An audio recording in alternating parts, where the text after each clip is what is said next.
16 ફેબ્રુઆરી 2024 આ તારીખને મિત્રો તમારા કેલેન્ડરમાં સેવ કરી લેજો।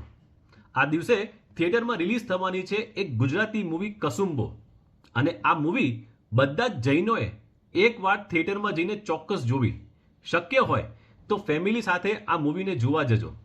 આ મૂવીની સ્ટોરી આધારિત છે આજથી 700 વર્ષ પહેલા બનેલી એક ઐતિહાસિક ઘટના ઉપર। વાત છે 14મી સદીની। અલાઉદ્દીન ખિલજી ગુજરાત ઉપર કબજો મેળવી લીધો હતો અને એની નજર હતી પાલિતાણામાં આવેલું શેત્રુંજય તીર્થ ઉપર। મિત્રો, આપણને વિરાસતમાં મળેલું આ શેત્રુંજય તીર્થ એ આજે મૂળ સ્વરૂપે છે, અખંડિત છે। તો એના માટે દાદુ બારોટ કરીને એક વ્યક્તિનું મહત્વનું યોગદાન છે। દાદુ બારોટ પોતે એક અજૈન હતા, તો પણ જૈન ધર્મ માટે તે તૈયાર હતા શેત્રુંજય તીર્થની રક્ષા કરવા માટે।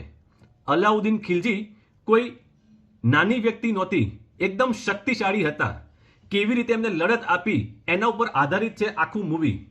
બધા જ જૈનોને આ ઐતિહાસિક ઘટના વિશે જાણ હોવી ખૂબ જરૂરી છે।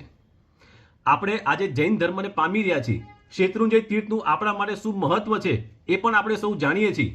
તો દાદુ બારોટનું એક મહત્વનું યોગદાન છે, એ સૌ આપણને જૈનોને જાણ હોવી જરૂરી છે। આપણે આપણા છોકરાઓને, ફેમિલીને, ફ્રેન્ડ્સને બધાને આ મૂવી બતાવજો। એક જૈન ધર્મ માટે તો અહોભાવ થશે જ, પણ એનાથી પણ વધુ કે એક અજૈન વ્યક્તિ જૈન ધર્મની રક્ષા માટે પોતાની જાન દાવ પર લગાવવા તૈયાર થઈ જાય છે, એના ઉપર છે આ એક અદ્ભુત મૂવી।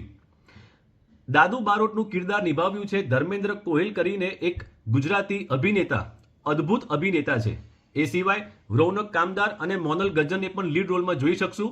ફરીથી કહું છું, 16 ફેબ્રુઆરી 2024 ફેમિલી સાથે આ મૂવી જોવા જજો અને આ વિડીયોને બીજા ગ્રુપ્સમાં શેર કરજો।